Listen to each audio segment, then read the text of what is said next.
In the last class हम लोगों ने टॉरिसेली खत्म कर दिया था, राइट। और काफी सारे इसमें देखे थे, न्यूमेरिकल सेशन हमारा हो चुका है वहां तक का। अब हमारे पास नया टॉपिक है बेटा, विस्कोसिटी। क्या है? विस्कोसिटी। विस्कोसिटी क्या है, कैसे है, इन सब के बारे में आज हम लोग डिटेल में डिस्कस करेंगे। और कौन कौन सी चीज ज्यादा विस्कस है, कौन सी चीज कम विस्कस है, विस्कोसिटी से किसी चीज पर क्या फर्क पड़ता है, ये हम लोग आज के टॉपिक में देखने वाले हैं, राइट। इस चीज को जानने से पहले आपके बोर्ड में मैंने एक दो डायग्राम बना रखे हैं, उस चीज को समझ लेते हैं क्या कहना चाह रहा है। वेलोसिटी प्रोफाइल का मतलब क्या है और किस तरीके से, आइए समझते हैं। जब आपके पास एक आपने पाइप ली और उस पाइप में अगर पानी जा रहा है तो लगभग हम लोग मान के चलते हैं कि वो एक कैसा फ्लूइड है, आइडियल फ्लूइड, और उसकी कोई विस्कोसिटी नहीं है, यानी कि उसमें कोई ऑपोजिंग करने वाली कोई चीज नहीं है। तो ये आपके पास नॉन विस्कस आइडियल फ्लूइड है। कैसा है? नॉन विस्कस आइडियल फ्लूइड की वेलोसिटी प्रोफाइल ये होती है, यानी कि सारी की सारी लेयर उसकी आपस में एक साथ चल रही होती हैं और पैरेलल भी होती हैं। और ये फ्लो कैसा होता है हमारे पास, स्ट्रीमलाइन फ्लो ही होता है, राइट।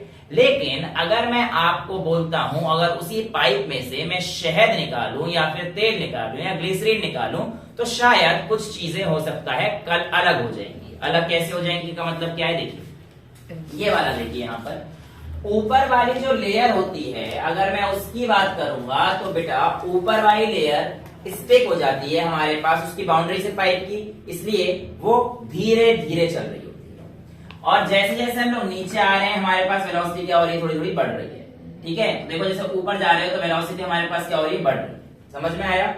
अब इसका मैं आपको एक एग्जांपल देता हूं कि अगर आप बोट में बैठे हुए हैं तो आप मुझे बताइए, आप जब शोर पे होंगे यानी किनारे पर होंगे तब आपकी बोट ज्यादा स्पीड में होगी या फिर जब आप बीच में होंगे? बीच में आपको दिख गया होगा कि भैया किनारे पे क्या होता है, विस्कस फोर्स। अभी विस्कस फोर्स क्या है, कैसे कैसे, ये सब चीज हम लोग देखने वाले हैं। बट आपको ये चीज याद रखनी है कि हमारे पास जब मोटर बोट हमारी बीच में होती है पानी के, तब हमारी स्पीड क्या रहती है, ज्यादा होती है एज कम्पेयर टू जब हम लोग उसके किनारे पर होते हैं। विस्कस फोर्स क्या है, कैसे है, आइए अब इस चीज से समझने की कोशिश करते हैं। मैंने कहा आपके पास कोई भी एक फिक्स लेयर है। क्या है बेटा? आपके पास कोई भी एक फिक्स लेयर है और इस फिक्स लेयर के ऊपर आपका एक लिक्विड चल रहा था, राइट। अब ये बात तो तय है कि हमारे पास जैसे ऊपर जाएंगे वेलोसिटी हमारे पास बढ़ रही है। मेरे पास अगर V1, V2, V3 यानी कि नीचे से ऊपर जा रहा हूं, समझ पा रहे हो, तो इसकी वेलोसिटी हमारे पास क्या होगी, ज्यादा होगी, राइट। अब मैंने कहा इसकी वेलोसिटी v है, चलेगा, और इसकी जो वेलोसिटी है मैंने कहा v प्लस dv, कुछ ज्यादा होगी ना उससे, तो मैंने कह दिया v प्लस क्या है, dv, राइट। अब होता क्या है कि देखो ये वाली जो वेलोसिटी है b लेयर की a लेयर से ज्यादा है, यानी कि अगर मैं कहूंगा velocity of b is greater than velocity of a और similarly velocity of c, right. यानी कि जैसे जैसे हम लोग ऊपर की तरफ जा रहे हैं हमारी वेलोसिटी क्या होती जा रही है, इंक्रीज हो रही है, और अगर मैं नीचे की तरफ आऊंगा तो वेलोसिटी मेरी क्या हो जाएगी, डिक्रीज हो जाएगी, राइट। इसका मतलब ये है कि आपके पास ए लेयर बी लेयर को अपोज कर रही होगी, यार उसको बढ़ने से रोकेगी ना, वो चाहेगी कि ना बढ़े, right. Similarly B layer A layer को भी अपोज करेगी, यार अब उसके घटने का अपोज करेगी, राइट। तो होता क्या है, जब ये दोनों लेयर आपस में कांटेक्ट में आती हैं, ये जब आपस में कांटेक्ट में आती हैं तो इनके बीच में इंटरनली टेंजेंशियल फोर्स लग जाता है। क्या लगता है? इंटरनली टेंजेंशियल फोर्स लग जाता है, और उस फोर्स को हम लोग बोलते हैं विस्कस फोर्स। तो विस्कस फोर्स कैसे आ रही है, इन दोनों लिक्विड के कांटेक्ट में आने की वजह से ही आ रही है।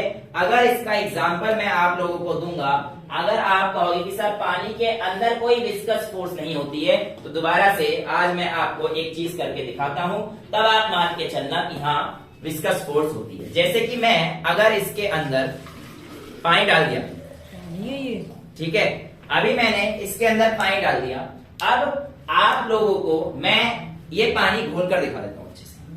मैं इसे घोल रहा हूं, आपके सामने घुल रहा है, राइट। अगर मैं इसे ऐसे ही पकड़ूंगा तो थोड़ी देर बाद तो ये रुक गई, लेकिन अगर मैं न्यूटन साहब के सेकेंड लॉ की बात मानूंगा, सॉरी फर्स्ट लॉ की, क्या था? A body at rest will remain at rest and a body in motion will continue in motion. तो जब मैंने उसे घुमाया था तो उसे हमेशा मोशन में ही रहना चाहिए था, लेकिन वो मोशन में तो नहीं रही, कुछ समय के बाद रुक गई। इसका मतलब उस लिक्विड के अंदर ही कोई ना कोई एक ऐसी फोर्स उत्पन्न हुई है जो उसके घूमने का विरोध कर रही है, जो उसे घूमने का अपोज कर रही, तभी तो वो रुकेगी, वरना क्यों रुकती भाई? और वो फोर्स कौन सी है? विस्कस फोर्स ही है। राइट? समझ में आई? विस्कस फोर्स की कहानी समझ में आई कौन सी होती है? कब आती है? जब कोई भी दो लेयर हमारे पास क्या रहते हैं? कांटेक्ट में रहते हैं। अब यहां पर आप लोगों से एक चीज बोली जाती है, लेट्स से मैं इन दोनों का थोड़ा सा मैग्नीफाई कर देता हूं। इन दोनों को मैं क्या कर रहा हूं? मैं थोड़ा सा मैग्नीफाई कर रहा हूं। तो मैग्नीफाई करने पर देखिए ये वाली हो गई बी प्लस डीबी वाली लेयर, यानी कि मैं बी लेयर को बना देता हूं। तो बी लेयर कुछ इस तरीके से थी, जो हमारे पास इसके ऊपर है, और इसकी वेलोसिटी क्या है हमारे पास? v plus D. राइट? और नीचे मेरे पास कौन सी लेयर है? ए। तो मैंने ए लेयर का ये बोल दिया कि भैया ए लेयर की वेलोसिटी थी मेरे पास। इनका एरिया ए ही रहेगा, इनका एरिया तो सेम ही रहने वाला है, एरिया तो कोई दिक्कत देगा नहीं। अब मैंने कहा कि इन दोनों के बीच में जो डिस्टेंस है, अभी आपको यहाँ पे तो नहीं दिखेगा कि कोई डिस्टेंस है, लेकिन है तो सही एक लेयर के और दूसरी लेयर के बीच में बहुत मामूली सा है, मुझे उस बात से कोई मतलब नहीं है, लेकिन है तो सही। तो यहाँ पर मैंने मान के चल मैग्नीफाई कराने में बहुत बड़ा मैग्नीफाई करके दिखा रहा हूं आपको। तो मैंने कहा इसके बीच में जो डिस्टेंस है, लेट्स से वो डिस्टेंस क्या है? D y. छोटा सा डिस्टेंस मैंने मान लिया क्या है वो? D y. इसका मतलब ये हुआ जब ये डी वाई लेंथ यहां पर गई तो इसकी वेलोसिटी क्या हो गई? डीवी से इंक्रीज हो गई।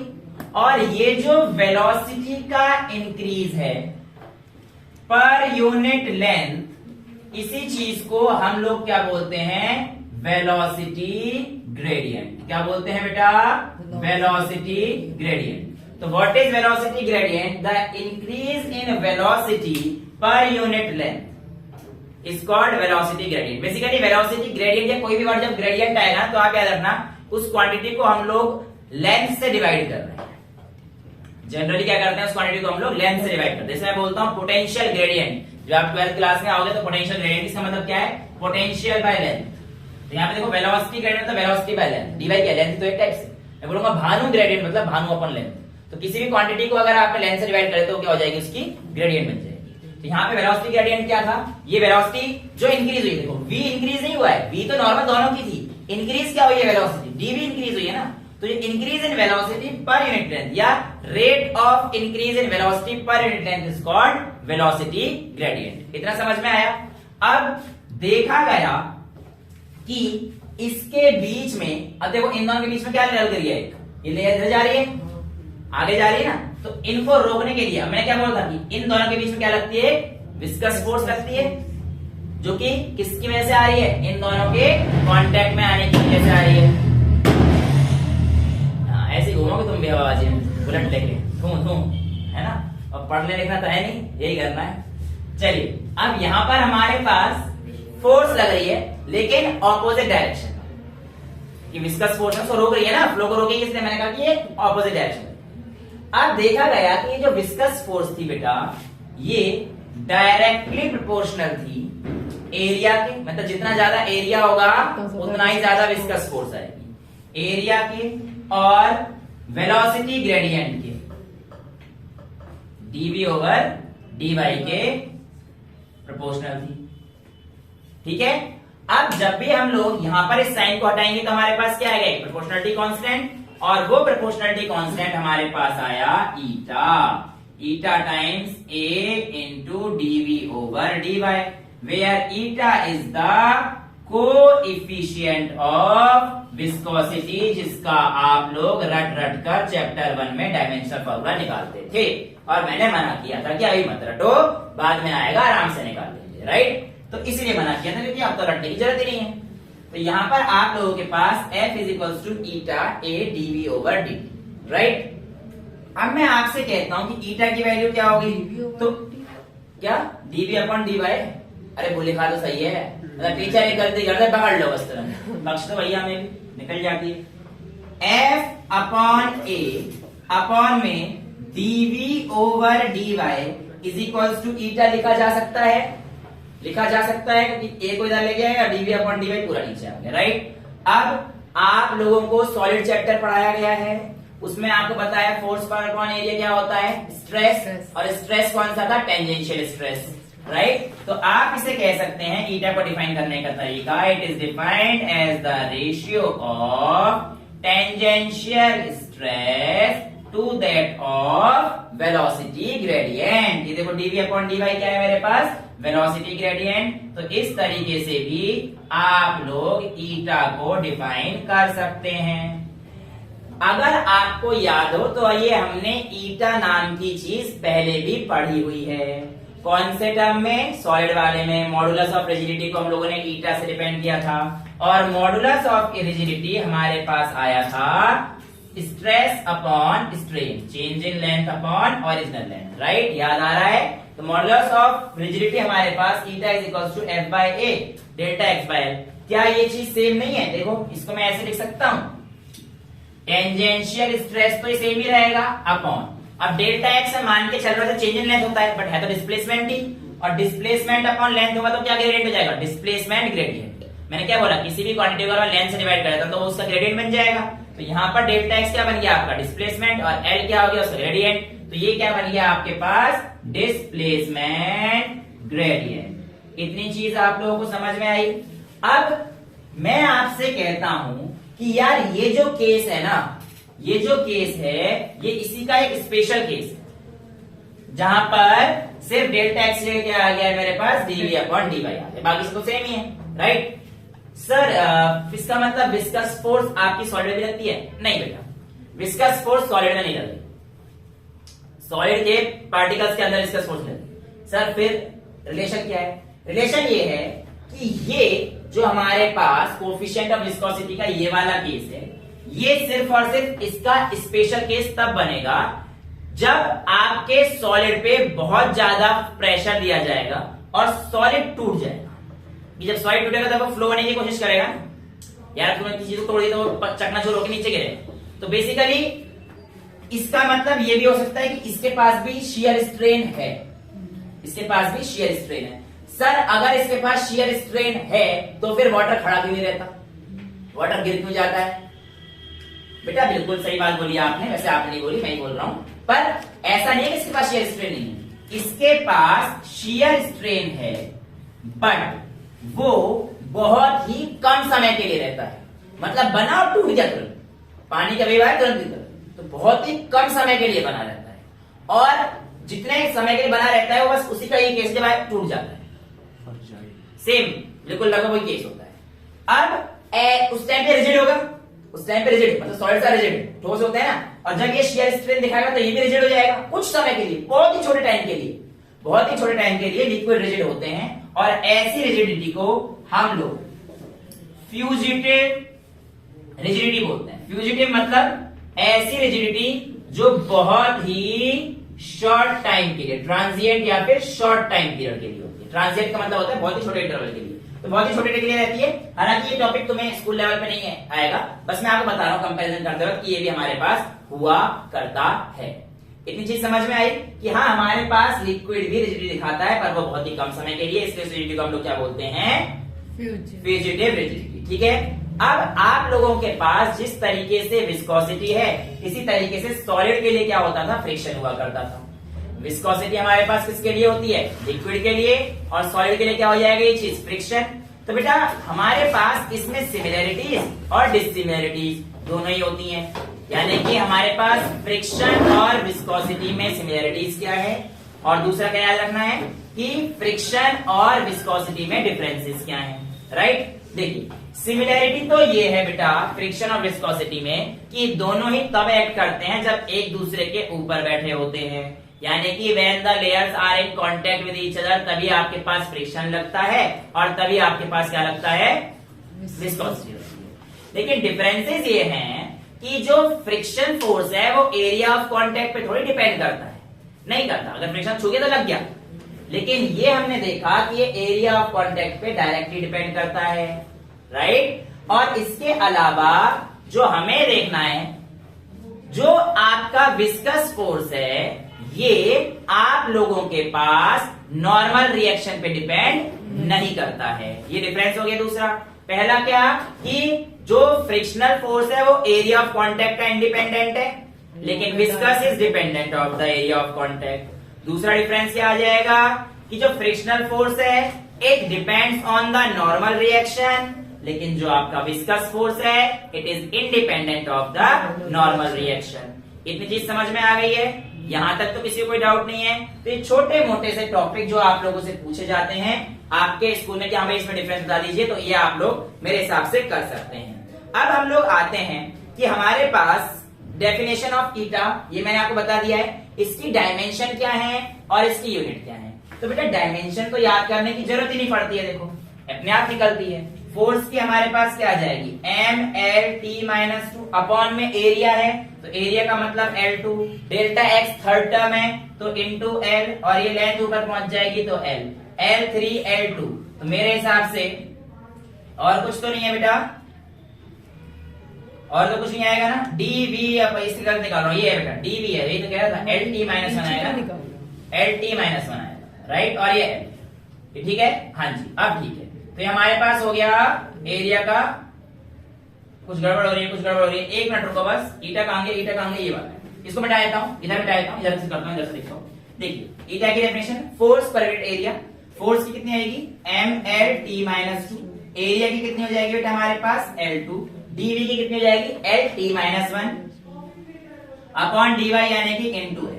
अब बिल्कुल परफेक्ट है, ये L3 है ये L2 है, तो आपके पास बन जाएगा mL-1, T-1 ऊपर जाएगा +1 हो जाएगा, और ये -2 है तो +-1 रह जाएगा। तो ये आपके पास कोफिशिएंट ऑफ विस्कोसिटी का डायमेंशन होता है mL-1 T-1।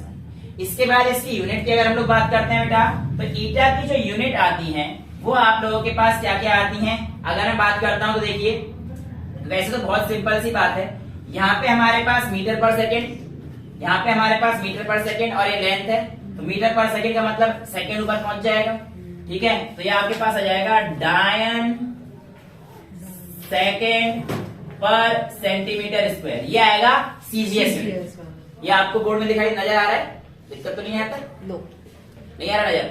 नहीं, ठीक है ठीक है, ठीक है, नो मत बोलो ना, बोलो यस, ठीक है। तो ये आपके पास सीजीएस यूनिट होगी बेटा, सीजीएस यूनिट, डायन सेकेंड पर सेंटीमीटर स्क्वायर, राइट। और इसी को अगर मैं एसआई में लिखता हूं तो SI of force is Newton second upon में मीटर स्क्वायर।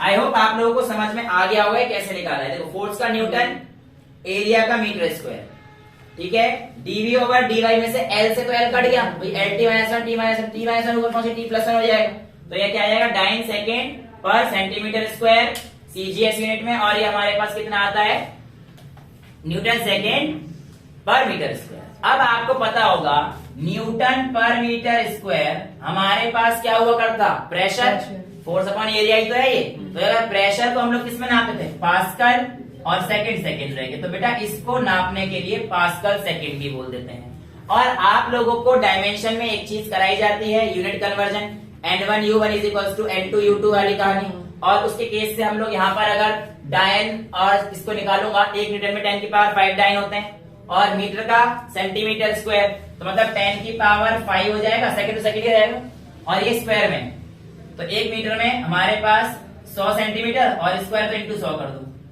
तो नेट वैल्यू क्या बचेगी 10। तो यानी कि अगर मैं बात करता हूं, देखो इसको हम लोग क्या बोलते हैं, पॉइस, सीजीएस यूनिट क्या है हमारे पास, पॉइस। तो आपसे पूछाएगा 1 पास्कल सेकेंड = 10 पॉइस, ये सीजीएस यूनिट और एसआई यूनिट का कन्वर्जन, ठीक है। इसको हम लोग क्या बोल सकते हैं, डेका पॉइस ही बोल सकते हैं, डेका मतलब 10 होता है ना, तो इसलिए आप ये कह सकते हो 1 पास्कल सेकेंड = 1 डेका पॉइस। तो इस तरीके से आप लोगों के पास ईटा का इंट्रोडक्शन आ जाता है, ठीक है, इतना नोट करो, फिर हम लोग अगले टॉपिक पे चलते हैं। ओके बेटा, जो हमारा अगला टॉपिक है उसके बाद आता है हमारे पास एक टॉपिक रेनॉल्ड्स नंबर। क्या आता है बेटा, रेनॉल्ड्स नंबर। अब ये रेनॉल्ड्स नंबर क्या है, ये जो भाई साहब थे इन्होंने बोला कि जो हमारे पास रेनॉल्ड्स साहब हैं, मैंने कहा कि यार जो आपकी लिक्विड बह रहा है ना, जो भी लिक्विड बह रहा है उसमें हम लोग देखते हैं कुछ ऐसे पैमाने होते हैं जिनपे उसकी वेलोसिटी डिपेंड करती है, या फिर एक लिक्विड पर कौन कौन चीजें फर्क डालती हैं। उन्होंने कहा किसी भी लिक्विड पर कुछ चीजें फर्क डालती हैं, वो है उसकी एवरेज वेलोसिटी, दूसरा है उसका डेंसिटी, तीसरा है आपके पास उसका ईटा यानी कि कोफिशिएंट ऑफ विस्कोसिटी, और चौथा है बेटा उसका डायमीटर। क्या है? डायमीटर, जिस पाइप से जा रहा होगा उसका डायमीटर। ये सारे फैक्टर हैं जो कि आप लोगों से पूछे जाते हैं किस तरीके से असर डालते हैं। तो उन्होंने कहा इन इक्वेशन को अगर मैं अरेंज करता हूं तो velocity directly proportional to eta into density, into में डेंसिटी को रो लिख देते हैं, इंटू में डायमीटर,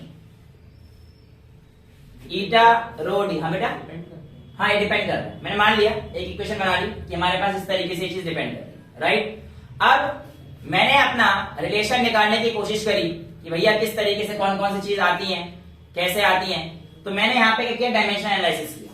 v को आप लोगों को पता है कैसे लिखूंगा, m0 l t-1 is equal to के लिख देता हूं, ठीक है। के साथ चलाऊंगा, लास्ट में की वैल्यू बताऊंगा। ईटा की वैल्यू कितनी आती है, ml-1 t-1, डेंसिटी की आती है ml-3 और यहां पर आती है l, राइट। तो ये a b और c हो जाएगा। आई होप आप लोगों को डायमेंशन एनालिसिस आती है, तो मैं वो अब सॉल्व नहीं कर रहा एबीसी के लिए। तो आपके पास यहां पर जो वैल्यू आती है मैं डायरेक्ट देता हूं, a की 1 आएगी, b और c की -1 आएगी। तो आपके पास जो वेलोसिटी है is equals to k times of eta by rho into d हो जाएगा बेटा। और यहां पर जो आपके पास k आया है, इस कांस्टेंट को हटाकर मैं यहां पर लिखने जा रहा हूं रेनॉल्ड्स नंबर। आर ई किसको दे रहे हैं यहाँ पे, बताइए, कांस्टेंट है। देखो कांस्टेंट को k लिखा है ना, वो कांस्टेंट हमारे पास रेनॉल्ड्स नंबर k है जो। हाँ जी, वो कांस्टेंट क्या था, रेनॉल्ड्स नंबर। और इस रेनॉल्ड नंबर ने हमारे पास लाकर बात खड़ी कर दी कि भैया ये इक्वेशन आप लोगों की फाइनल इक्वेशन है। और अगर आप मेरे से पूछेंगे तो आर ई की वैल्यू आप दीजिए v times rho d by eta से। तो इस तरीके से आप लोगों से पूछा जाता है कि भैया एक रेनॉल्ड्स नंबर क्या आता है, रो वी डी बाय ईटा, ठीक है। इसकी डायमेंशनल एनालिसिस आप लोग करके यूनिट वगैरह निकाल लेना, ये आप निकाल सकते हैं कि भाई यूनिट क्या आएगी। यहां तक किसी बच्चे को कोई दिक्कत है नहीं। अब आगे हमारे पास टॉपिक आता है कि इसकी वैल्यू क्या होती है और कैसे होती है। देखो अभी मैंने आप लोगों को जब चैप्टर शुरू हुआ तो बताया कि कोई चीज स्ट्रीमलाइन होती है, और दूसरी एक चीज जो हमने अभी तक नहीं सुनी है टर्बुलेंट, ठीक है। देखो स्ट्रीमलाइन जो हमारे पास लेयर पैरेलल होती है, एक दूसरे के जो पैरेलल लेयर होती है उसे हम लोग क्या कहते हैं, स्ट्रीमलाइन, ठीक है। अब जो स्ट्रीमलाइन फ्लो है वो हमारे पास सिंपल सा ऐसा जाता रहता है, राइट।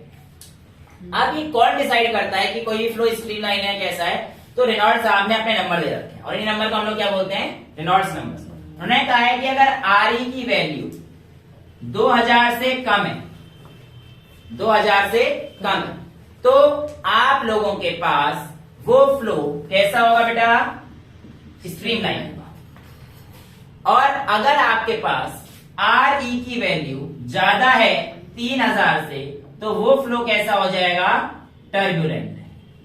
अच्छा सर कोई वैल्यू आ गई 2200, फिर क्या करेंगे, ये तो बता दिए। तो बेटा any value in between 2000 to 3000 ये आपके पास इंटर कन्वर्टेबल होती है, यानी कि टर्बुलेंट वो भी बन सकता है और वो भी बन सकता है, दोनों। हाँ जी, तो यहाँ पर आपके पास इंटर कन्वर्टेबल हो सकती है, ये हो सकती है।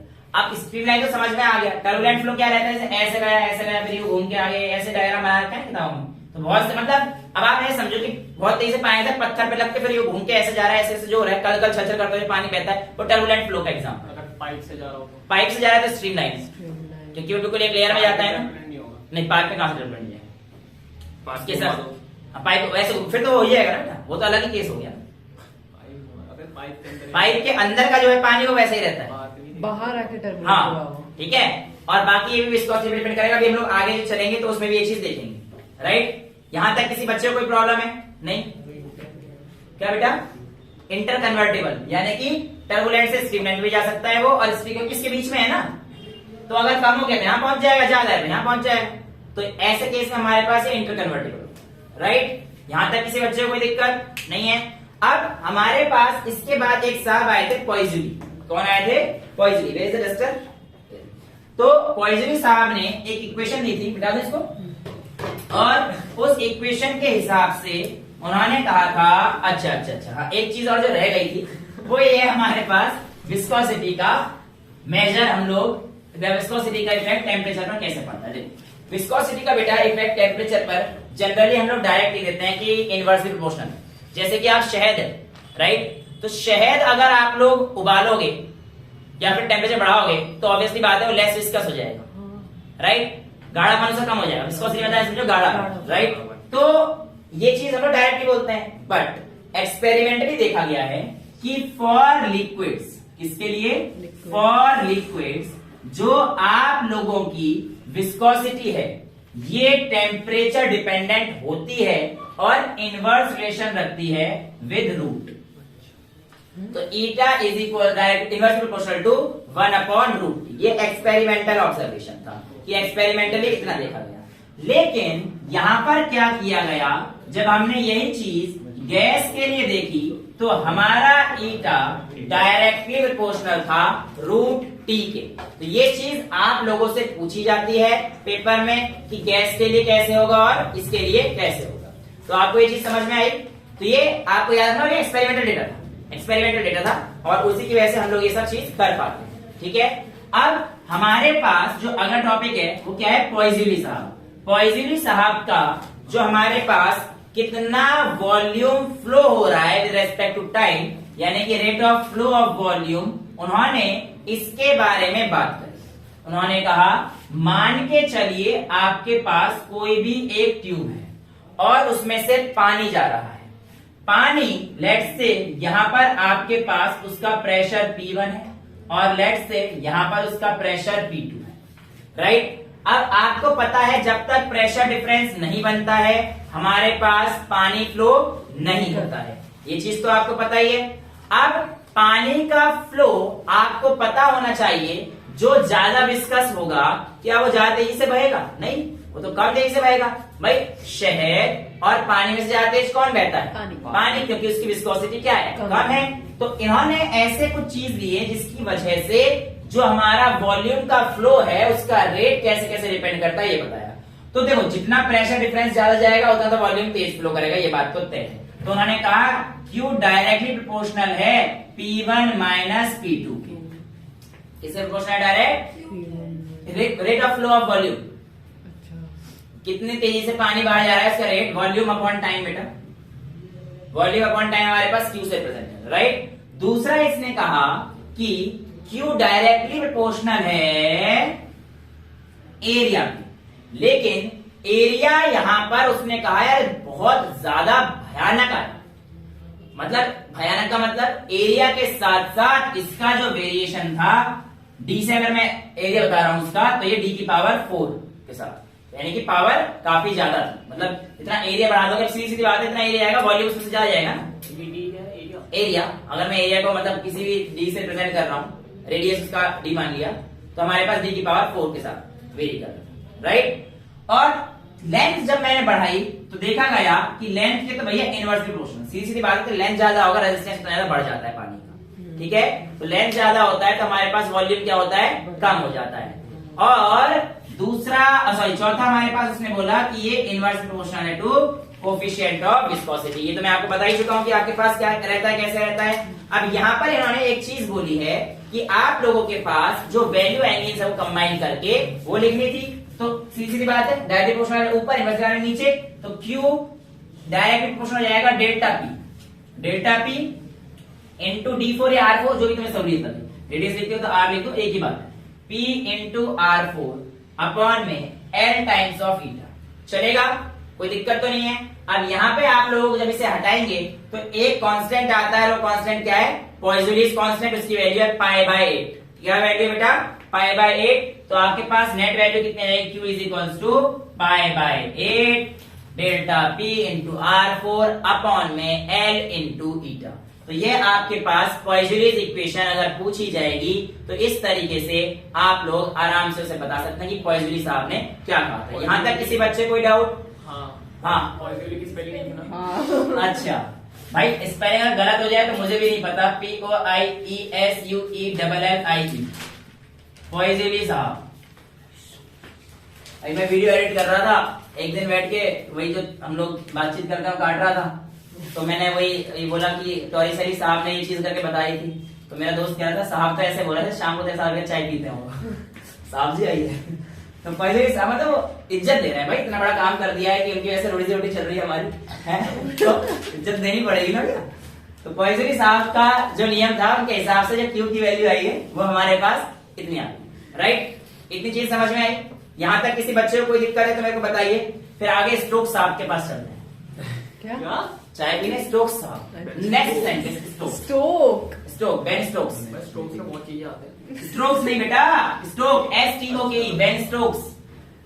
STOKES। यहाँ तक समझ में आ गया सभी को। अभी जैसे न्यूमेरिकल सेक्शन कल हुआ था, इसका भी सबका एक साथ कर ले, कोई टेंशन वाली बात नहीं, ठीक है। अब हम लोग देखते हैं Stokes law. Well Stokes law और टर्मिनल वेलोसिटी, ये तो दो बहुत ही अच्छी चीजें हैं। और मैं पहले आप लोगों को समझा देता हूं, फिर कुछ करके दिखाता हूं, और फिर मैं आप लोगों को इसकी डेरिवेशन करवाऊंगा, राइट। इसमें तो कुछ है ही, इसमें तो कुछ है ही, इसमें बहुत कुछ है। मतलब ये आती है पेपर टर्मिनल वेलोसिटी के लिए एक्सप्रेशन ड्राइव करने का पेपर में आता है। इस चैप्टर से अगर जनरली दो चीज पूछी जाती है तो एक तो ये पूछी जाती है टर्मिनल वेलोसिटी, एक बर्नौलीज थ्योरम, और एक आपके पास एक्सिस प्रेशर है सोप बबल, और एक से वो सरफेस टेंशन पढ़ेंगे, हमने पढ़ा है। वेल सुनिए, अब हमारे पास यहाँ पर कहानी आने वाली है कुछ अच्छी सी। वो क्या है कि हमारे पास किसी भी चीज की विस्कोसिटी पर कोई चीज कैसे डिपेंड करती है ये देखना है, राइट।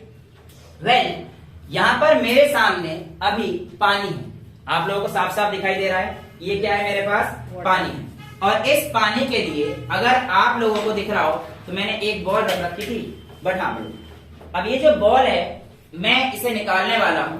पहले मैं स्ट्राइकर निकाल देता हूं यहाँ पर। अभी दूसरा है, देखो मेरा हाथ हो जाएगा पूरा गंदा, क्योंकि यहाँ पे ऑयल है, अभी देखेंगे, ठीक है। हाँ जी तेल। तेल किसे रख रहे हो? अरे काम आएगा बेटा, अभी तेल भी सुन, अभी हमें देखना भैया। अब देखो, अब देखिए तेल लेके आया था मैं नया फॉर्च्यून का। देख प्रोमो कर रहा हूँ फॉर्च्यून में, देख अभी इसमें से खोला है फॉर्च्यून का। हाँ, घर ले जाना है और किसी को ले जाना ले जाना, कल लेके कपड़े बना के ले आना। वेल यहाँ पर देखते हैं जरा इसे, इसको मैं पहले ऐसे डाल रहा हूँ, किस तरीके से, इस तरीके से ऐसे खड़े होकर। तो आपको देखना है कितनी जल्दी ये नीचे चला जाएगा। तो मेरे हिसाब से बहुत जल्दी चला जाएगा, सीधा हो गया, इससे देर में गया। अभी पता नहीं मेरा हाथ पहुंचेगा कि मेरा हाथ पतला सा है। आजा बेटा बाहर आजा। तो यहाँ पर मेरे को देखना है कि जब मैं ऐसे डालूंगा तो ये जल्दी जाता है अंदर, पर वो ऐसे हो रहा है, मैं कुछ कर नहीं सकता। लेकिन अगर मैं शुरू से ही मैं उसे ऐसे भेजूंगा, कैसे, ऐसे, यानी कि इस तरीके से, जैसे था। हाँ, तो इस तरीके से एरिया बढ़ गया। और एरिया बढ़ेगा तो क्या होगा, विस्कोसिटी क्या पता ही नहीं अभी कम होगी। देखो बेटा अभी पहले देख लो कि आपके पास ये आराम से जाएगा, इस बार ज्यादा नहीं है बेटा। हाँ विस्कोसिटी ज्यादा होगी, मतलब अभी आराम से गया है, अभी थोड़ा आराम से गया, राइट। अब मैं एक काम करता हूँ, इसको निकाल देता हूँ। हाथ तो काफी तेल हो गए हैं, ब्रेक तो लूंगा एक बीच में, ठीक है। अब हमारे पास क्या है, इस पानी को मैं डाल दिया इसके अंदर, and now I am doing something else. क्या कि मैं अब इसके अंदर ऑयल डाल रहा हूँ। क्या डाल रहा हूँ, ऑयल। ये देखो तेल। ये थोड़ा अगर तेल निकल गया तो दिक्कत हो जाएगी, ठीक है, इसलिए मेरे हाथ सड़ रहे हैं, सड़ने दो। पर काफी सही है, समझ में आ जाना चाहिए, है ना। अब ये देखिए भैया, ये जा रहा है ऑयल, ये गया ऑयल। आपको दिख रहा होगा रंग से भैया ऑयल है, झूठ नहीं बोल रहा, कुछ और ही लग रहा था। क्या बेटा, कैमरे में कुछ और ही दिखा। वही ऐसे मत बोलो ऑयल। अब अगर मैं इसको, हाथ देख लो पूरे, अगर मैं इसको यहाँ पर डालूंगा तो ये पानी से शायद ज्यादा टाइम लेगा नीचे जाने के लिए, देख सकते हो विस्कोसिटी ज्यादा। इसका मतलब ऑयल की विस्कोसिटी क्या है, ज्यादा है, ठीक है। अब मैं ऑयल से वापस कर देता हूँ ताकि मैं आराम से स्ट्राइकर निकाल लूं, क्योंकि मेरे हाथ वैसे गंदे हो चुके हैं। और आपको एक चीज और देखने को मिलेगी, हालांकि अब मैं दोबारा से ऑयल डाल रहा हूं, और अब मैं अगर बॉल नीचे डालता हूं, क्या कर रहा हूं, एक बॉल लूंगा मैं और बॉल को नीचे डालूंगा। क्या करूंगा, बॉल को नीचे डालूंगा, ठीक है।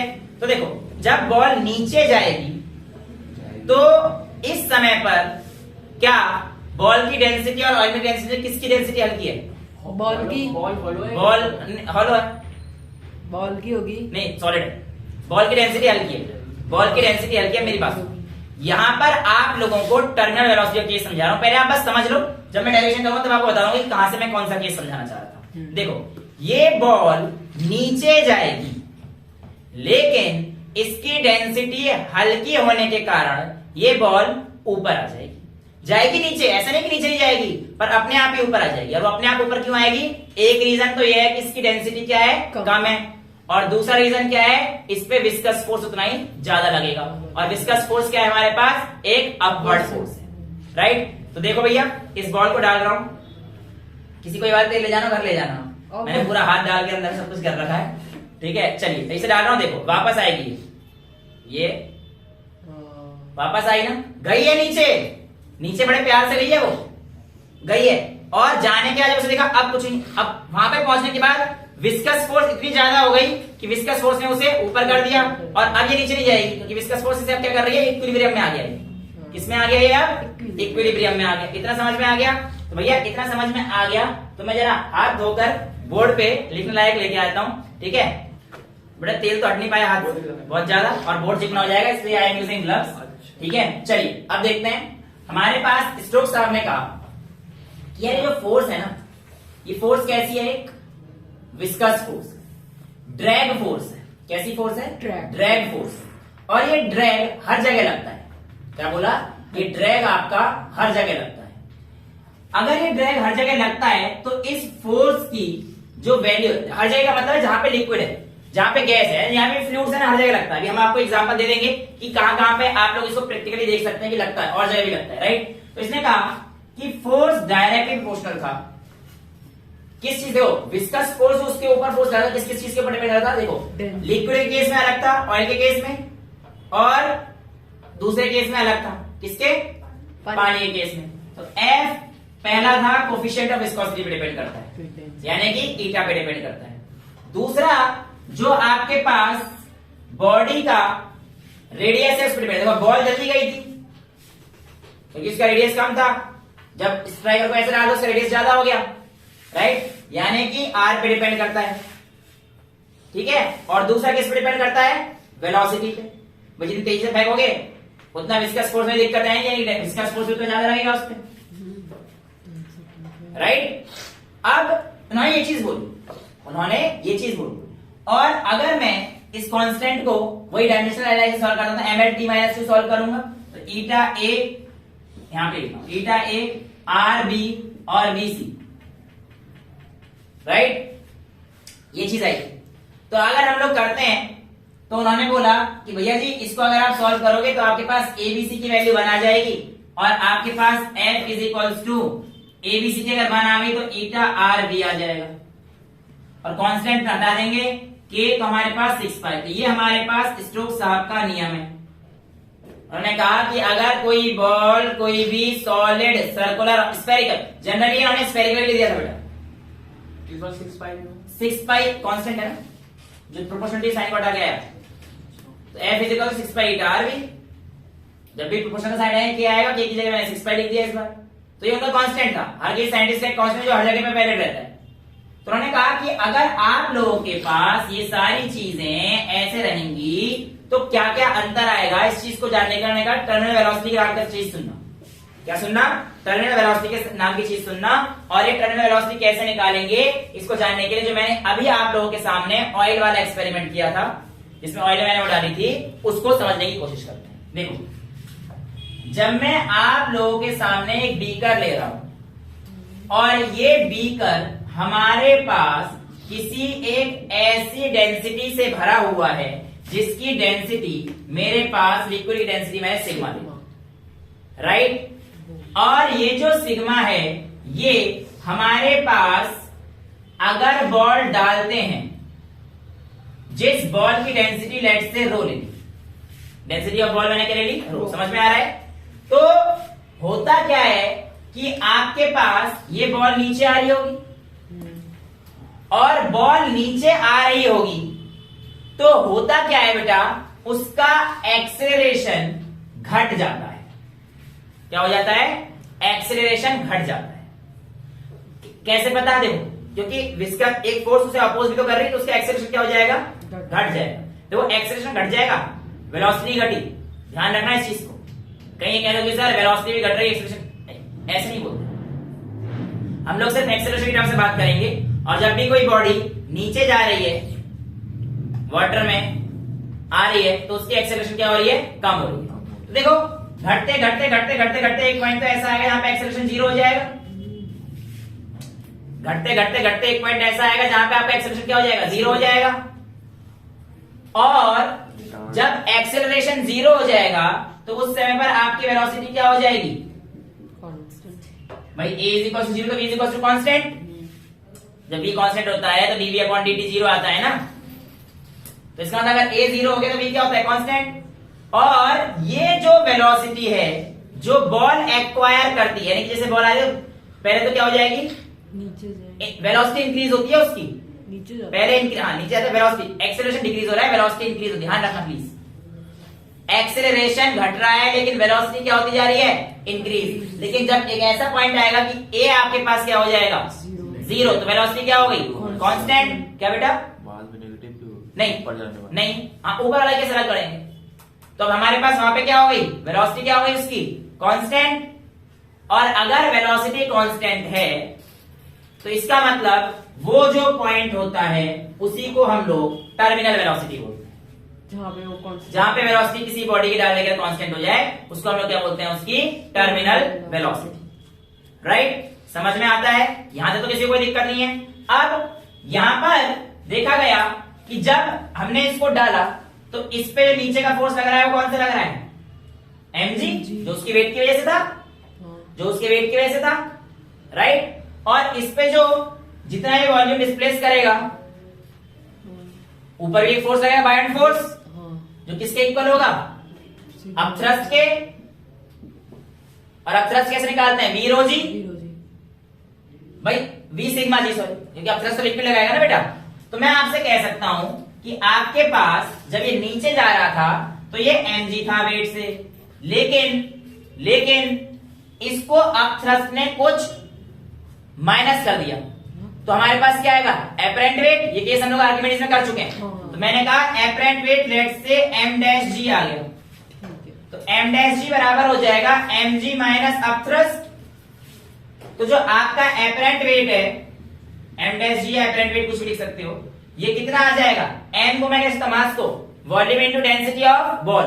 राइट, तो volume of ball into density of ball, density of ball rho है ना, इनटू g माइनस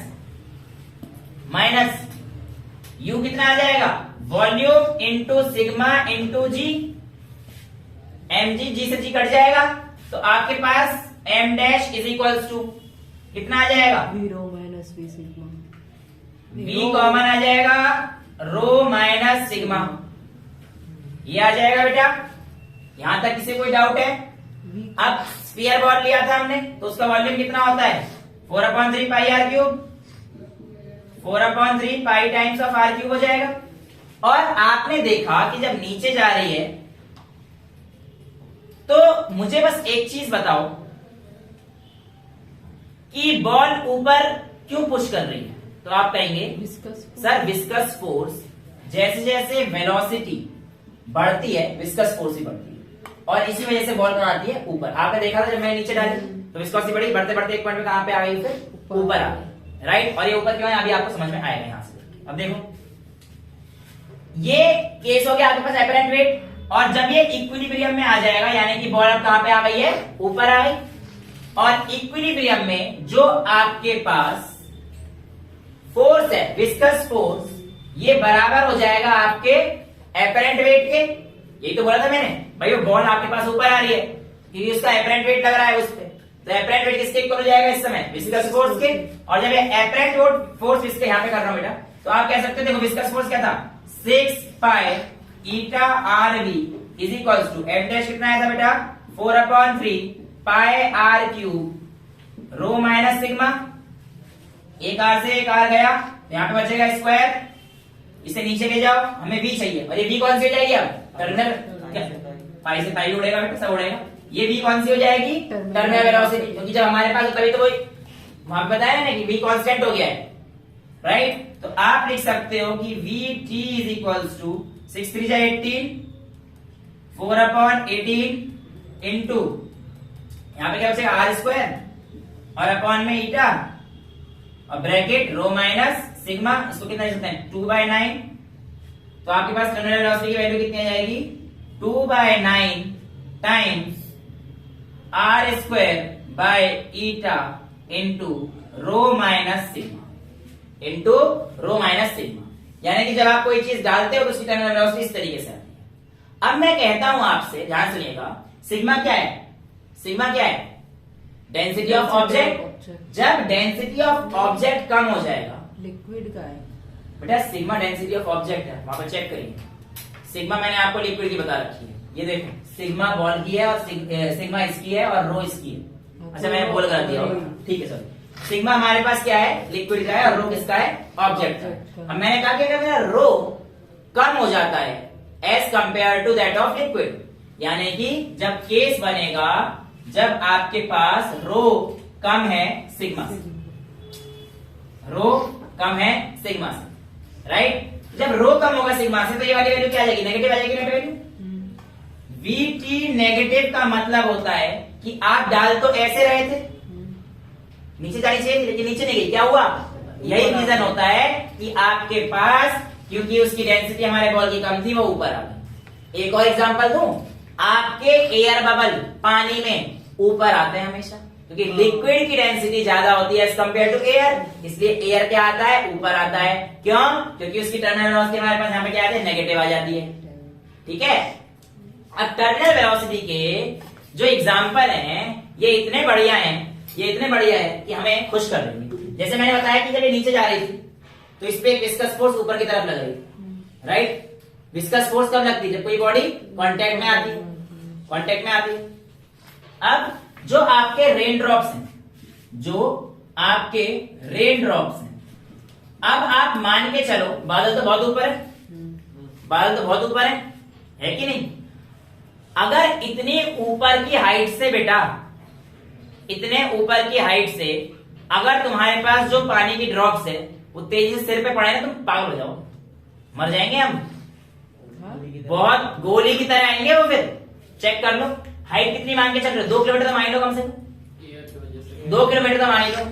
तो मैंने कहा m g h is equals to 1/2 m times of v square. M से एम अगर कट भी जाता है तो भैया जी और 2 किलोमीटर यानी कि 2000 metre into 10 is equals to v square, और वी की वैल्यू आ जाएगी 20,000 रूट में। समझ रहे हो? इतनी ज्यादा वैल्यू है ये, इतनी ज्यादा वैल्यू है कि जैसे गोली पड़ रहे हो तो ऐसे पड़ती, लेकिन बारिश है तो तुम नहाते हो, आज मैं ऊपर आसमान नीचे। भैया ऐसा इसलिए पॉसिबल है क्योंकि स्टोक्स साहब ने बताया था कि जब भी कोई भी चीज फ्लूइड के मीडियम से पास करती है तो उस पे क्या लगता है? एक ड्रैग लगता है, और उस ड्रैग को हम लोग क्या बोलते हैं? Viscous drag. और जब वो रेन ड्रॉप्स हवा के माध्यम से नीचे आती हैं तो उनमें कौन सा ड्रैग लगता है? Air drag. अब वो एयर ड्रैग कैसे लगता है आइए समझते हैं। एक्चुअल में होता क्या है कि वेलोसिटी बहुत तेजी से आ रही होगी, लेकिन जितनी वेलोसिटी बढ़ेगी उतना विस्कस फोर्स भी बढ़ जाएगा, और जब विस्कस फोर्स बढ़ जाएगा तो उसको क्या करने की कोशिश करेगा? बैलेंस करने की कोशिश करेगा। जितना तेजी से आएगा बैलेंस करेगा, और अर्थ के सरफेस तक आते आते क्या हो जाते हैं? बिल्कुल इक्विलिब्रियम में आते हैं, और आराम से आपके पास आपको बारिश का आनंद लेने के लिए चाय के साथ बढ़िया कर देते हैं मौसम को, है ना? मौसम हो गया औसम।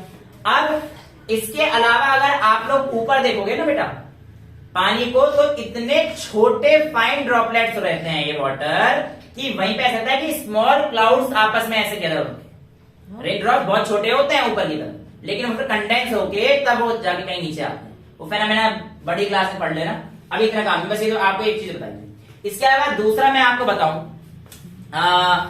पैराग्लाइडिंग का नाम तो सुना ही होगा, ठीक है? पैरासेलिंग करिए किसी ने? पैराशूट से वो जो कराते हैं वहां पे, पैसे नहीं, धर्मशाला वगैरह, तो वहां पे जैसे जाओगे तो कराते हैं। तो एक्चुअल में उसमें वही चीज होती है, ठीक है? तो I have been through it, है ना? तो यहाँ पर मैं एक्सपीरियंस, क्योंकि तब तो पढ़ाई नहीं था, लेकिन जब दोबारा मैंने पढ़ा उसके बाद दोबारा गया, फिर मैंने देखा अच्छा हाँ यार सही कह रहे हैं। एक्चुअल में क्या होता है देखो, विस्कस फोर्स आपके पास और भी चीजों पर डिपेंड कर रहा है। अभी देखते हैं कैसे। जब मैं सपोज करो फ्लाइट से कूदा, ठीक है, अरे पैराशूट है मेरे पास, ऐसा क्या फ्लाइट से कूदा तो मैं नीचे आ रहा हूं, तो मेरी वेलोसिटी क्या हो रही है? बढ़ रही है। लेकिन बढ़ने के बावजूद भी एक विस्कस फोर्स तो लग ही रहा है, बट वो विस्कस फोर्स इतना काबिल नहीं है कि मुझे नीचे मरने से रोक सके। क्यों? बहुत ज्यादा नहीं लग पा रहा ना बेटा, अच्छा ठीक। लगेगा बट वो इतना नहीं लग पा रहा। अब मैं क्या करता हूँ, फटाफट से अपनी बॉडी में यहाँ पे रख के पैराशूट जूम, और पैराशूट लगते ही मेरा क्या बढ़ जाएगा, एरिया बढ़ गया। और देखो विस्कस फोर्स अब एरिया के भी तो डायरेक्टली प्रोपोर्शनल हो गया। पहले क्या था, मेरा एरिया काफी कम था, जैसे ही पैराशूट खोला एरिया क्या हो गया, बढ़ गया। तो उस जैसे मैं नीचे जा रहा था तो उस पे विस्कस फोर्स किस तरफ लगेगी, ऊपर की तरफ लगेगी, और वो क्या करने की कोशिश करेगा, उसे बैलेंस, और मैं करूंगा धीरे धीरे झूमता हुआ आराम से सेफली लैंड कर पाऊंगा। तो ये इसकी एप्लीकेशन भी होती है। ठीक है, समझ में आया? यहां तक किसी को कोई डाउट है? तो इस तरीके से हमारे पास विस्कोसिटी, रेनड्रॉप्स और ये डायरेक्शन समझ में आ गई। यहां तक कोई प्रॉब्लम तो नहीं है? तो ये टर्मिनल वेलोसिटी वगैरह ये सारी चीजें जो आप लोगों के पास आती हैं, ये आप लोगों को करनी है। इसे नोट करो, फिर इसके 2-3 न्यूमेरिकल्स कराते हैं। अच्छा बेटा, न्यूमेरिकल से पहले एक चीज यहाँ पे जरा नोट करना, छोटी सी मिस्टेक मैंने कर दी थी। ये देखो यहाँ पे m डैश आया था ना, फोर्स तो m डैश g के इक्वल हो ना, F इक्वल टू mg होता है, मास और इक्वल रख सकते हैं। यहाँ पे g करो, यहाँ पे भी g करिए, इसे फोर्स के इक्वल रखना है 225, तो सब में g कर लीजिए please. I am sorry, last question यहाँ पे ये, ठीक है, आपकी गलती नहीं थी। एक्चुअली मैंने m डैश के इक्वल रख दिया था, बट ये तो एपरेंट वेट था, एपरेंट मास को हमने निकाल दिया। लेकिन ये फोर्स अगर इक्विलिब्रियम रखना है, फोर्स को इक्वल रखना है, तो ये इसके इक्वल होगा, g फोर्स mg के इक्वल होगा ना कि m dash, right. Okay, numerical है मेरी बुक में पहला, ये कहता है metal plate of area 0.10 metre square. क्या बोला है, एक मेटल प्लेट है जिसका एरिया आपको कितना दे रखा है, 0.10 metre square, is connected to a 0.01 kg mass via a spring. ये कुछ इस तरीके से दे रखा है, एक फ्रिक्शनलेस पुली से इस ऑब्जेक्ट को इन्होंने कनेक्ट कर दिया, और यहां पर इन्होंने बोल रखा है जो नीचे वाला मास है ये आपके पास 0.01 kg है, राइट। आगे आपसे कहता है कि a liquid with a film of thickness 3 millimetre is placed between plate and table. यहां पर एक लिक्विड है और उसकी थिकनेस कितनी दे रखी है, 3.00 मिलीमीटर, यानी कि 3 मिलीमीटर दे रखी है। बेटा यहाँ पे होगा ना इसके बीच में, इसलिए तो बोला है। हाँ, इस टेबल के और इस मेटल के बीच में लिक्विड की एक फिल्म है और उसकी थिकनेस आपको कितनी दे रखी है, ये दे रखी है। ये कहानी है क्वेश्चन की। ये कहता है when release the plate moves towards right with a constant velocity. Plate कहां मूव कर रही है, राइट विद कांस्टेंट वेलोसिटी से मूव कर रही है। आपको बोलता है कांस्टेंट जो वेलोसिटी है इसकी है वैल्यू 0.085 मीटर पर second. Find the coefficient of viscosity of liquid. इसके नीचे जो आपके पास लिक्विड है उसकी आपको ईटा बताना है, ठीक है। छोटा सा क्वेश्चन है, कुछ भी नहीं करना, एक छोटी सी चीज पकड़नी थी इसमें कि आपके पास वेलोसिटी क्या है, कांस्टेंट कांस्टेंट। A0 ए क्या हो गया आपके पास, जीरो हो गया। अब जब ये राइट की तरफ मूव कर रही है, इस बात का मतलब ये है कि ये बॉडी नीचे आएगी तो ये mg हो जाएगा और इसको अपोज करने वाला टेंशन इधर होगा, राइट। अब आप कह सकते हो आपके पास mg minus T is equal to 0 हो जाएगा, क्योंकि एक्सेलरेशन तो m होता, लेकिन अभी a तो 0 हो गया, कांस्टेंट वेलोसिटी है। तो आपके पास mg की वैल्यू कितनी आ जाएगी बेटा, आपके पास टेंशन के बराबर आ जाएगी। और ये टेंशन पूरे स्लोप में लग रही होगी क्योंकि वो पूरा कांस्टेंट पे है, और यही टेंशन आपके पास अब किसके इक्वल होगा, विस्कस फोर्स के इक्वल होगा। तो this tension is equals to viscous force as well, right. अब आप लोगों से पूछा था ईटा निकालना है, ठीक है। तो ये आपके पास F की वैल्यू क्या आ जाएगी, mg, और आपको पता था F is equals to eta times a dv over dy। Area दे रखा है आपको इसका 0.10 मीटर स्क्वायर। ईटा की वैल्यू आपको निकालनी थी, फोर्स आ गया m इंटू जी, m कितना है 0.01 into 10 is equal to eta calculate करना है। a की वैल्यू आपके पास आ गई 0.10, वेलोसिटी आपको गिवन था 0.085 मीटर पर सेकेंड, अपॉन में dy। dy क्या होता है, थिकनेस बिटवीन द लेयर, बताया था मैग्नीफाई करके यहाँ पे दिखाया था, 2 लेयर था, तो यहाँ पे थिकनेस है 3 मिलीमीटर, तो 3 to 10 की पावर -3, और आपके पास आपका ईटा सॉल्व करके जो वैल्यू आएगा मैं डायरेक्ट आंसर बताता हूँ बेटा, 3.4 into 10 की पावर -3, 3.4 into 10 की पावर -3। कैलकुलेशन आप लोग करें ना, कॉन्सेप्ट मैंने आपको बता दिया है, ठीक है। इसके अलावा अब अगर मैं आपसे अगला टॉपिक रहता है नॉट्स नंबर। नॉट्स नंबर में बोला है what should be the maximum average velocity of water. क्या बोला, what should be the average maximum velocity of water in a tube of diameter is equals to 2 centimeter, so that the flow is laminar and the viscosity of a liquid is 10 की power -3 Newton second पर metre square. Well आपके viscosity दे रखी ईटा दे रखी ना क्यों, right. अब आप लोगों से पूछा है कि बताइए क्या बेटा 2 सेंटीमीटर, ये आपको डायमीटर दे रखा है, राइट। आपसे क्या पूछा था कि आप find the what should be the maximum air velocity, v पूछा है आपसे, ठीक है। अब हम लोग कैसे करेंगे, तो बेटा इसका सिंपल सा फॉर्मूला था, आपको याद हो, रेनॉल्ड्स नंबर का क्या था, v rho d by eta था, राइट। अब हमारे पास तो कुछ है ही नहीं, हम लोग कैसे निकालेंगे, नहीं। क्वेश्चन में पूछा what is the maximum average velocity, maximum बोल दिया ना, और टू बी स्ट्रीमलाइन देखो, water in tube so that the flow is laminar, so that the flow is laminar, laminar रहना चाहिए। लेमिनार क्लास लिमिट क्या थी 2000, तो यानी कि इसने आपको क्या पकड़ा दिया है, आर ई की वैल्यू। मतलब क्वेश्चन में वैसे हिंट नहीं दिया, इनडायरेक्टली हिंट दे रखा है, समझ में आ गया। तो आपके पास आर ई की वैल्यू आ गई, डेंसिटी आपको दे रखी है, अच्छा वाटर है, मैक्सिमम बोले तो 2000, हाँ मैक्सिमम बोलते हैं एवरेज वेलोसिटी, ये वाटर हो गया 10 की पावर 3 kg पर मीटर क्यूब, वाटर डी आपको गिवन है, नहीं अच्छा दे रखा है, और ईटा आपको निकालना था, हाँ ईटा निकालना भी निकालना था, तो ये आपके पास आराम से हो जाएगा मेरे हिसाब से, कोई प्रॉब्लम तो आनी नहीं चाहिए।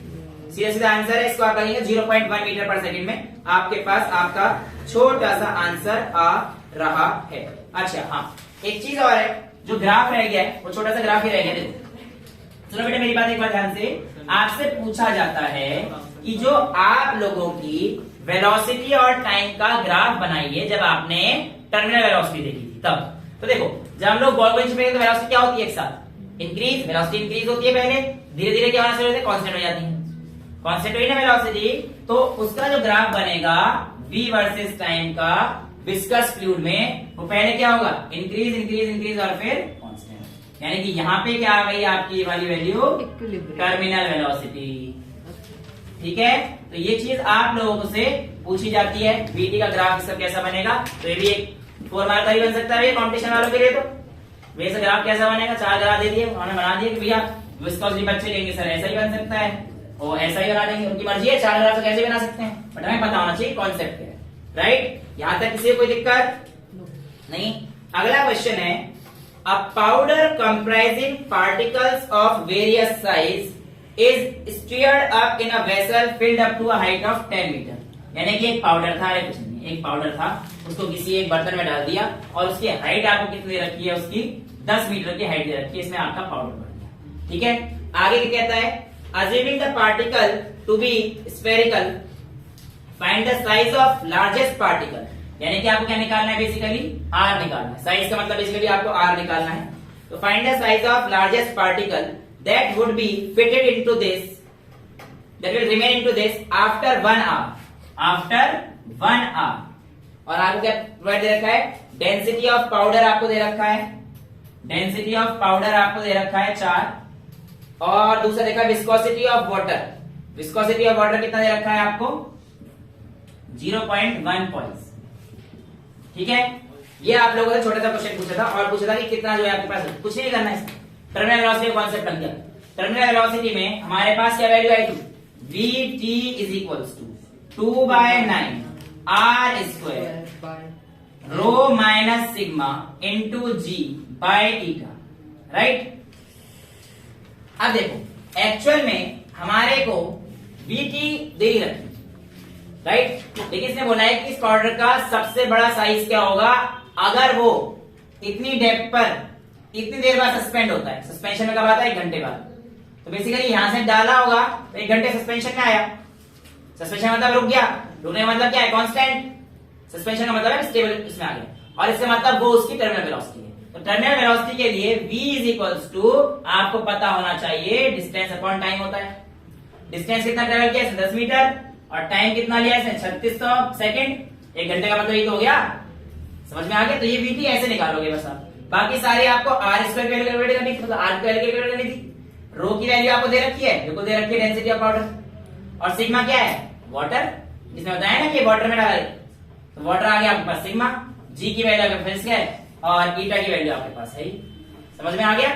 तो आर आपको निकालना है, वैल्यूज डाल देना है यहाँ पे। 10/3600 is equals to 2/9 r square आपको सॉल्व करना है। इसकी वैल्यू आपको दे रखी थी 4 माइनस अगर ग्राम में कितने दे रखी है, 4 किसमें दे रखी है हमें, 4 किसमें दे रखी है, 4 ग्राम पर सेंटीमीटर क्यूब दे रखी है बेटा। तो इसको मीटर में है 4×10⁻³ केजी पर मीटर क्यूब कर देना।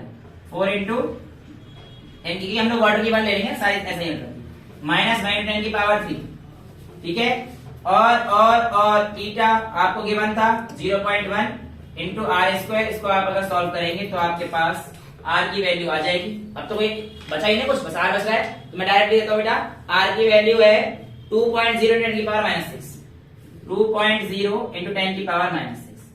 समझ में आ गया? तो इस तरीके से हमने इसके सारे न्यूमेरिकल भी आज निपटा दिए। ठीक है, तो नेक्स्ट क्लास में हम लोग किसको देखेंगे, अब सरफेस टेंशन वगैरह को देखेंगे। आज के लिए इतना ही रखते हैं। That's all for today. Thank you so much.